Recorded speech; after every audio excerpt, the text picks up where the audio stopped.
नमस्कार, बहुत स्वागत है आपका इस बुलेटिन में। मैं हूं आपके साथ अवंतिका श्रीवास्तव और सबसे पहले बात करेंगे मध्य प्रदेश बोर्ड के रिजल्ट्स की। नतीजे जारी कर दिए गए हैं। 12वीं का रिजल्ट इस बार 55.28% रहा, जबकि 10वीं की अगर बात की जाए तो बोर्ड का रिजल्ट 63.29%। बोर्ड में इस बार भी बेटियों ने बाजी मार ली है।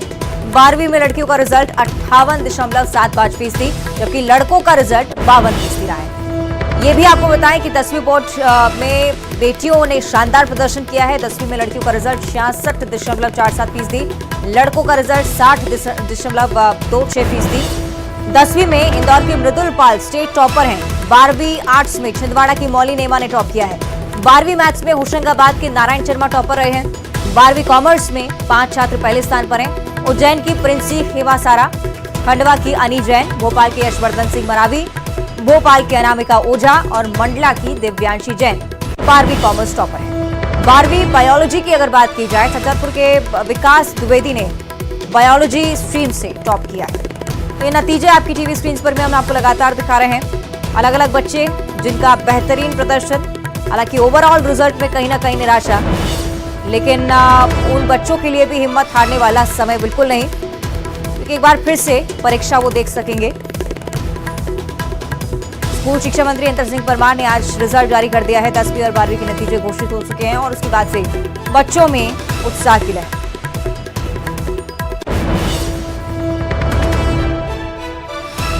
इस सिलसिलेवार टॉपर्स की लिस्ट भी हम आपको दिखा रहे हैं। साथ ही साथ ओवरऑल रिजल्ट की अगर बात की जाए तो 10वीं में 63% नतीजे, साथ ही साथ 12वीं की अगर चर्चा हो तो 55.28% इस बार पास परसेंटेज है।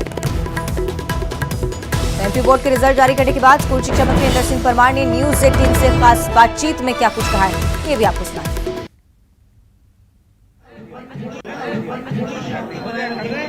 रिजल्ट कैसा रहा इस बार का? गिरावट जरूर 12th के रिजल्ट में देखने को मिली। 10वीं का रिजल्ट पिछले साल से उछाल आया है और आने वाले समय में 10वीं का रिजल्ट और उछाल भरेगा।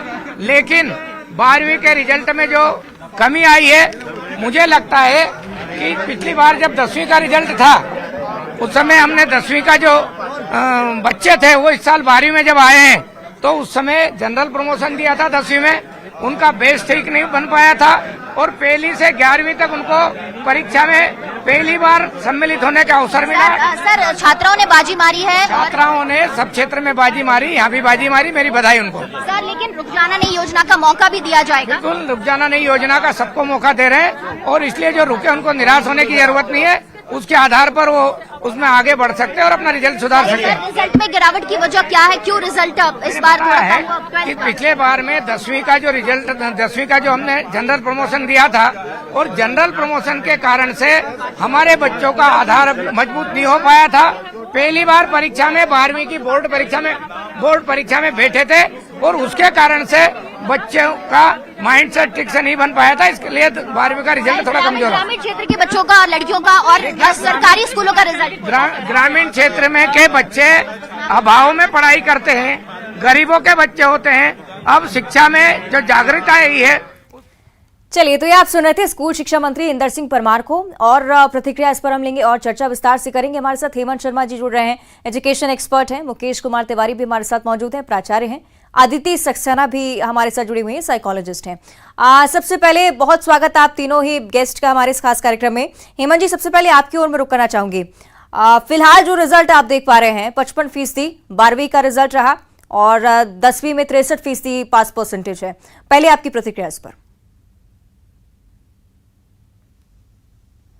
जैसे माननीय मंत्री महोदय ने बताया कि जो रिजल्ट है, परिणाम है, वो क्या है कि 2 वर्ष पूर्व जो एक जनरल प्रमोशन दिया गया था, तो जनरल प्रमोशन के कारण वही बच्चे इस साल 12th में पहली बार एग्जाम में अपीयर हुए और वो एग्जाम माने शुरू की क्लास 1 से लेकर 12th तक उन्होंने पहली परीक्षा दी, क्योंकि अभी बीच में 5वीं और 8वीं की भी परीक्षा नहीं हो रही थी, इसलिए वो 12th में पहली बार अपीयर हुए, इसलिए थोड़ा सा डाउन हुआ है। बाकी रिजल्ट तो अच्छा है, रिजल्ट में कोई माने ओवरऑल रिजल्ट देखेंगे तो रिजल्ट परिणाम ठीक आया है। ठीक आया है और साथ ही साथ रुक जाना नहीं योजना जिसका लाभ लेकर दोबारा से बच्चे परीक्षा में बैठ सकेंगे, ये भी बात मंत्री जी की तरफ से कही गई है। मुकेश जी, आपकी ओर में रुक करना चाहूंगी।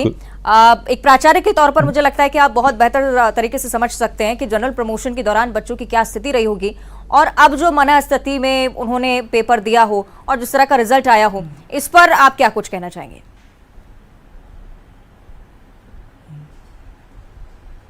देखिए, अकस्मात देश में कोरोना महामारी का जो रोग आया उससे बच्चे प्रभावित हुए, पर मानना पड़ेगा हमारी टेक्नोलॉजी को कि नई टेक्नोलॉजी का जब उपयोग किया गया तो ऑनलाइन हमारे कक्षा शिक्षकों ने, विषय शिक्षकों ने जब बच्चों को मटेरियल दिए पढ़ने के लिए और उसको रूबरू किया गया, हर बच्चे की मॉनिटरिंग की गई। परिणाम आशातीत तो नहीं है, लेकिन ठीक है, कक्षा 10वीं का जो परिणाम आया मध्य प्रदेश में वो अपेक्षाकृत पिछले सालों से बहुत अच्छा रिजल्ट है। अच्छा, 12वीं का रिजल्ट थोड़ा सा कम हुआ है जी जी, उसके पीछे बहुत सारे रीजन हो सकते हैं। जी बिल्कुल मुकेश जी, जिस तरह कहा भी जाता है कि बहुत सारे रीजन होता है जब बच्चों को सपोर्ट की बहुत ज्यादा जरूरत होती है, क्योंकि कई बार मानसिक अवस्था को लेकर भी कई मामले हमारे सामने आ चुके हैं। इसी के लिए साइकोलॉजिस्ट हमारे साथ हैं अदिति सक्सेना जी। अदिति जी, फिलहाल जो परसेंटेज हम देख पा रहे हैं ठीक इससे माना जा रहा है, हालांकि ये कोई आखिरी रिजल्ट नहीं है, और भी कई मौके आते हैं, लेकिन बच्चों की मनस्थिति को इस दौरान समझना बहुत जरूरी होता है और कैसे उन्हें हम सपोर्ट कर सकते हैं, इस पर आपसे बातचीत। देखिए अवंतिका जी, इस साल जो बच्चे बैठे थे 12th के लिए वो लॉकडाउन पीरियड के बच्चे हैं, कोरोना साल के बच्चे हैं, क्योंकि उन्होंने 10th भी उसी समय दिया था और 12th भी अभी उस समय दिया। तो इस समय जब कोरोना का टाइम चल रहा था, जब लॉकडाउन का टाइम चल रहा था, जब बच्चों की बहुत सारे साइकोलॉजिकल प्रॉब्लम्स इशू आ रहे थे, जो कि मैंने फेस किए, जो एड्रेस भी किए, और उस समय उनको टेक्नोलॉजी का जो सही तरीका था वो तो सीखना ही था, मगर जो इंटरनेट पे बहुत सारे और भी डिस्ट्रैक्शंस थे वो भी वो फेस कर रहे थे। मतलब मैं फेस कर रही हूँ इसलिए फेस कर रहे थे, मैं इसलिए बोल रही हूँ क्योंकि उनके पास एक ही गैजेट है और उसको वो गैजेट को कितनी बार पढ़ाई के रूप में यूज कर रहे हैं और कितना डिस्ट्रैक्शन के रूप में यूज कर रहे हैं, वो उसमें उनका कंट्रोल नहीं था, क्योंकि उनको पढ़ाई भी गैजेट पे करनी है और उनको डिस्ट्रैक्शन भी गैजेट से है। तो इस बार उस समय जो और अकेलापन भी, ग्रुप डिस्कशन भी नहीं हो सकते, आप फोन पे कितना डिस्कस कर सकते हैं, मिलना नहीं, जुलना नहीं, और आप पे एकदम से जो 12th आ गई है उसको आपने एकदम से दे दिया, फेस किया, एग्जाम फेस किया। गाँव के लोग जो है ग्रामीण जो वो रखते हैं, बैकग्राउंड रखते हैं, उनके पास तो फोन्स भी नहीं थे और वो फोन पे जो पढ़ाई कर रहे थे, किसी के पास, हमारे पास, मैं एक हेल्पलाइन को वो कर रही थी, हेड कर रही थी, तो हमारे पास बहुत सारे फोन ऐसे आ रहे थे कि भाई हमारे को फोन ही नहीं है, हमारे पास एक फोन है, उस पे मटेरियल क्या है क्या नहीं है वो हम समझ नहीं पा रहे। तो इन बच्चों ने, ये बहुत बड़े सर्वाइवर्स हैं, ये इन बच्चों ने वो फेस किया है जिनके लिए इनको तैयारी नहीं कराई गई थी, या करीब ये तैयार नहीं थे। तो इनको अपने आप को एक मतलब सक्सेसफुल मानना चाहिए कि भाई मैंने वो एग्जाम दिया जिसके लिए मैं तैयार नहीं थी। तो निराश नहीं हो, मुझे मालूम है कि निराश नहीं हो बोलना आसान है और निराश होना जो है, निराश नहीं होना जो है वो बहुत कठिन, मगर इनको अपने आप को ये याद दिलाना पड़ेगा कि मैंने एक बहुत कठिन परीक्षा पास करी है, जो कि मैंने 12th दिया है। अब उसका परिणाम क्या है क्या नहीं है वो लोगों के ऊपर है, टीचर्स के हाथ में है, मगर मैंने इस चीज को फेस किया कि मैंने 12th दिया, ये उनको अपने आप को बताना है। और जो हमारे प्रदेश की रुक जाना नहीं वो है, क्या कहते हैं, स्थिति, वो स्कीम, उसके रूप में उन्हें तैयारी करने का फिर से मौका मिलेगा। और ये एक बहुत अच्छी बात है कि उनको रुक जाना नहीं के कारण वो फिर से एग्जाम वो करेंगे, फेस करेंगे, और वो उस समय बिल्कुल दिल लगा के तैयारी करें, क्योंकि एक एग्जाम उन्होंने फेस कर लिया है, उनको ये मालूम है कि किस तरीके से पेपर सेट होंगे। बहुत अच्छी बात अदिति जी, आप इस दौरान ये कह रही हैं कि आखिरी एग्जाम ये नहीं है और आगे भी प्रयत्न कर पाएंगे, मौके और भी हैं। हेमंत जी, एक एजुकेशन एक्सपर्ट के तौर पर अगर स्टेट बोर्ड के नतीजों को इस बार सीबीएसई और आईसीएसई से कंपेयर किया जाए तो भी परसेंटेज में काफी ज्यादा डिफरेंस देखने को मिलता है। जिस तरह से अदिति जी भी इस बात का जिक्र कर रही थी कि बीते दिनों जो मोबाइल की सुविधा थी, गैजेट्स की कमी, तमाम ऐसे डिप्रेशन जैसे केसेस भी हमें देखने को मिले, लेकिन इसके बावजूद बच्चे सफलतापूर्वक यहां तक पहुंचे हैं। अगर दूसरे बोर्ड से कंपेयर किया जाए तो इस रिजल्ट को आप किस तरह से देखेंगे? जैसे सीबीएसई, आईसीएसई, इनके जो रिजल्ट्स आते हैं इसमें उनका जो मूल्यांकन का तरीका है वो डिफरेंट है, और जो माध्यमिक शिक्षा मंडल का जो मूल्यांकन का सिस्टम है अलग है। तो इसके कारण से उनके रिजल्ट हमेशा बिल्कुल हाई एंड आते हैं कि माने 90s में आते हैं। और जो इस बार जो अपने यहाँ 10th का रिजल्ट तो बहुत ही अच्छा आया है, जितनी उम्मीद थी उम्मीद से अच्छा ही आया है। और जहाँ तक 12th का सवाल है तो 12th का भी रिजल्ट खराब नहीं आया है, क्योंकि जो बच्चे ने जैसी तैयारी थी, क्योंकि बच्चे जिस माने कोरोना काल में जिस पीरियड से निकल के आए हैं वो अपने आप में एक बहुत बड़ी बात है। क्योंकि कोरोना काल में जिसने भी स्ट्रगल किया, स्ट्रगल करने के बाद किस तरीके से उन्होंने स्कूल में अपनी शिक्षा ली, या गजेट्स के थ्रू ली, या कई लोगों ने घर पे किस तरीके से माने ऑनलाइन भी है, ऑफलाइन भी हुई है, तो उसके बाद भी इस तरीके से परिणाम आना ये अपने आप में एक अच्छी बात है। माने प्रदेश में एक अच्छा है। और जो माने आप देखेंगे पूरे परिणाम में शासकीय स्कूल ने बहुत अच्छा बेहतर किया है। तो ये और माने प्रदेश के लिए बहुत अच्छी बात है कि बच्चों को शासकीय स्कूलों में भी उतनी ही सुविधा मिल रही है जो कि अशासकीय शालाओं से ज्यादा सुविधाएं उनको शासकीय स्कूलों में मिल रही है। बिल्कुल, बहुत अच्छी बात हेमंत जी। और मैं ये कहना चाहूंगा जी और ये भी कहना चाह रहा था कि ये परिणाम से बच्चे या उनके पेरेंट्स अभी वो मत हो, निराश न हो, क्योंकि कोई भी परिणाम बिल्कुल अंत नहीं होता। ये अभी है, अभी देखिए इतनी अच्छी योजना है मध्य प्रदेश शासन की, रुक जाना नहीं, उसके अंतर्गत बच्चे अभी के अभी अपियर कर सकते हैं, तो जुलाई में उनका फिर से परिणाम आ जाएगा। तो माने कोई भी परीक्षा अंत नहीं है कि वो अंत हो गया कि बस कि ये मेरा परिणाम आ गया, अब मैं अब आगे नहीं बढ़ सकता। अब और हो सकता हो कि आप इससे और बेहतर कर पाएं और बेहतर अंक मिल जाएं, आपको और अच्छी लाइन मिल जाए। उसके लिए हमारे पास जो माध्यमिक शिक्षा मंडल की हेल्पलाइन चल रही है उसमें बच्चे कॉल करके और भी जो दूसरी तरह की योजनाएं उससे संबंधित जानकारी ले सकते हैं। और पूरी हेल्पलाइन सुबह 8 बजे से लेकर रात को 8 बजे तक प्रतिदिन चलती है। तो कभी भी बच्चे निराश ना हो, इवन बल्कि पेरेंट्स को भी कह रहा है कि वो भी अपनी जो भी उम्मीद है वो बच्चों पे ना रहे, बच्चों के परिणाम को देखें। क्योंकि अभी क्या है कि बच्चे का परिणाम आया तो बच्चे अब हायर एजुकेशन के लिए भी जाएंगे, या 10th वाले बच्चे को सब्जेक्ट का चयन है। तो ये भी एक है कि जो बच्चे उत्तीर्ण हो गए अच्छे मार्क्स से, तो वो उनको अब आगे क्या करना है इसको भी डिसाइड किया जाना है। बिल्कुल हेमंत जी, बहुत ठीक आपने कहा कि आगे कई सारे मौके भी जीवन में आएंगे। और एक और बहुत अच्छी बात जिसका आप जिक्र कर रहे थे कि शासकीय स्कूलों से बहुत अच्छे बच्चे निकल कर आए हैं, जिनमें परसेंटेज में भी काफी ज्यादा इजाफा, और ग्रामीण अंचलों से टॉपर्स की संख्या लगातार बढ़ रही है, ये भी बहुत अच्छे संकेत हैं। मुकेश जी, आपकी ओर इसी के साथ मैं रुक करना चाहूंगी। अगर हम बात देखिए पूरे प्रदेश में जी हेमंत जी,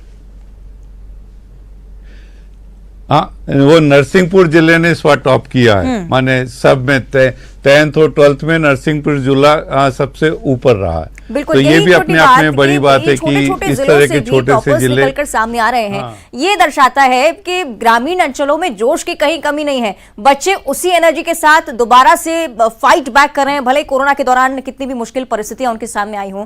मुकेश जी, जिस तरह से हम बात कर रहे थे, CBSE board, ICSE board, state board, चूंकि मार्किंग स्कीम सबकी अलग होती है, पर फिर भी जब आगे जीवन के पड़ाव में सारे बच्चे खड़े होते हैं तो एक साथ ही मौजूद रहते हैं। फिलहाल जो परसेंटेज सामने आए हैं और आगे की दुनिया में जो उन्हें कंपटीशन आगे फेस करना है, इसे लेकर क्या कुछ कहेंगे, क्या कुछ सजेशंस उन बच्चों को देंगे? मैं वही बात कर रहा था कि अभी जो नई शिक्षा नीति 2020 लागू हो रही है और इसके अंतर्गत बच्चों को स्किल डेवलपमेंट पे ज़्यादा जोर दिया जाएगा, तो पढ़ाई का परसेंटेज से उसको आकलन करना तो आज की स्थिति में बिल्कुल गलत है। क्योंकि मेरा मानना यह है कि बच्चे को कैरियर अपना तैयार करना है, तो कैरियर के प्रति हमारे शिक्षक लोग भी लगे हुए हैं और सारे प्रदेश के शिक्षक जो है इस समय स्किल डेवलपमेंट पे ज़्यादा काम कर रहे हैं। तो बच्चे का परसेंटेज यदि 5-10% ऊपर नीचे 1-2% हो भी जाता है तो उससे कोई फर्क नहीं पड़ता है। मूल चीज़ है कि जिस एम को लेके बच्चा चल रहा है उस एम को वो प्राप्त कर ले। यदि वो प्राप्त करता है तो यही हमारी पढ़ाई का सबसे बड़ा अचीवमेंट होगा। बिल्कुल, और हर शिक्षक यही चाहता है कि बच्चा बहुत अच्छे से आगे बढ़े और इसे लेकर बिल्कुल होपलेस ना हो। आदिति जी, इसके साथ आपकी ओर भी मैं रुक करूंगी। इस दौरान जब रिजल्ट्स सामने आते हैं उसके बाद सबसे ज़्यादा महत्वपूर्ण भूमिका होती है पेरेंट्स की। अगर बच्चा अपना रिजल्ट देख के निराश ना हो, हताश ना हो, लेकिन अगर माता पिता उससे हताश हो जाएं तो कहीं ना कहीं बुरा लगता है कि शायद उस तरह का प्रदर्शन नहीं कर पाया जिस तरह की अपेक्षा माता पिता ने की थी। परिवार वाले कैसे साथ दे सकते हैं, परिजनों की तरफ से कैसे सपोर्ट मिल सकता है, इस पर प्रकाश डालिए। ये बहुत अच्छा क्वेश्चन किया है और ये हर बार आता है मेरे पास में। Parents play a very very important role and society plays a very very important role. हम लोग कभी सुनते भी हैं कि भाई पेरेंट्स इसी बात से निराश हो जाते हैं क्योंकि पड़ोसी उनके घर पे आके बोलता है कि मेरे बच्चे के तो ये परसेंटेज बने, आपके बच्चे के कितने बने। और अगर वो कम होते हैं तो उनके चेहरे पे ही आ जाता है कि कम बने हैं या इतने बने हैं या उतने बने हैं। मगर इसमें हमारी एक्सपेक्टेशंस झलकती हैं और हम ये बताते हैं बच्चे को कि तुमने सोसाइटी में या तुमने आस पड़ोस में ही हमारा मतलब देखो कितना अच्छा प्रदर्शन किया था उसके बच्चे ने, मगर आपका प्रदर्शन कम है। तो इसलिए हमें साल की शुरुआत से ही तैयार रहना चाहिए कि हम कोई एक्सपेक्टेशन नहीं रखते हैं, ये सिर्फ तुम्हारी मेहनत है।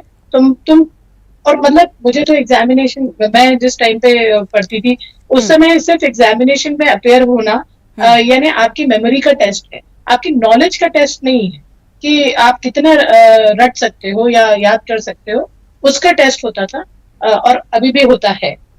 और ना कि आपने कितना नॉलेज है, आपने कितने स्किल्स है, आपने कितना सीखा है, उस चीज को ये परसेंटेज हमारे जो है वो नहीं बता पाते हैं। तो मैं पेरेंट्स को ये बोलूंगी और आपके द्वारा ये बताना चाहती हूँ कि मेमोरी टेस्ट अगर मैं फेल भी हो गया या मेमोरी टेस्ट में कम भी नंबर आए, मगर नॉलेज टेस्ट में कम नंबर नहीं आने चाहिए, इस पे आप ध्यान दीजिए। और इस बात को आप प्रदर्शित मत करिए, अपना शो मत करिए। और ये शो नहीं करना तभी होगा जब हम इस बात से नॉर्मलाइज होंगे कि मेरे बच्चे ने क्या नंबर आए हैं उससे मुझे कोई फर्क नहीं पड़ता, मगर उसने क्या सीखा है उससे मुझे फर्क पड़ता है। अगर उसने बड़ों से मतलब उसने अच्छे से बात करना नहीं सीखी है, उसमें कम्युनिकेशन स्किल्स नहीं है, उसने क्लासरूम में रिस्पेक्टफुल नहीं है वो उसका बिहेवियर, अगर ये सब में कमी है तो उसको उनके माता पिता को परेशान होना चाहिए। मगर अगर नंबर कम आए हैं वो नंबर का ज्यादा आ जाएंगे, वो सिर्फ मेमोरी है, मेमोरी टेस्ट है, तो वो ज्यादा घंटे बैठेगा, ज्यादा याद कर लेगा और उसको एग्जाम में उत्तीर्ण कर जाएगा। मगर हमें बेसिक फंडामेंटल जो है प्रिंसिपल्स जो है लाइफ के, उसमें वो अगर कहीं कमी दिखा रहा है तो हम उसे वहां पे बताएं कि आपको ये सीखना है, ये जरूरी बहुत अच्छी है। बात अदिति जी, आप ये कह रही हैं कि परिजनों को बहुत ज्यादा ध्यान देने की जरूरत है और उनके सपोर्ट से ही बच्चों को आगे का रास्ता और ज्यादा साफ नजर आता है। बहुत शुक्रिया आपका आदिति जी हमारे साथ जुड़ने के लिए। मुकेश जी आपका भी बहुत बहुत शुक्रिया जुड़ने के लिए। हेमंत शर्मा जी आपका भी बहुत बहुत शुक्रिया। तो जिस तरह से हम कह रहे हैं कि लगातार मौके कई और भी आएंगे जीवन में, निराश होने की बिल्कुल जरूरत नहीं है। जिनके अंक अच्छे आए हैं उनको भी बहुत ज्यादा शुभकामनाएं और हमारी तरफ से हर एक बच्चे को शुभकामनाएं जिसका रिजल्ट अच्छा आया है, आने वाले जीवन में भी वो भला करेंगे, ऐसी ही हमें आशा है। बहुत शुक्रिया आपका हमारे साथ इस कार्यक्रम में जुड़ने के लिए। इसी के साथ बुलेटिन में इतना ही। देखते रहिए न्यूज़ 18।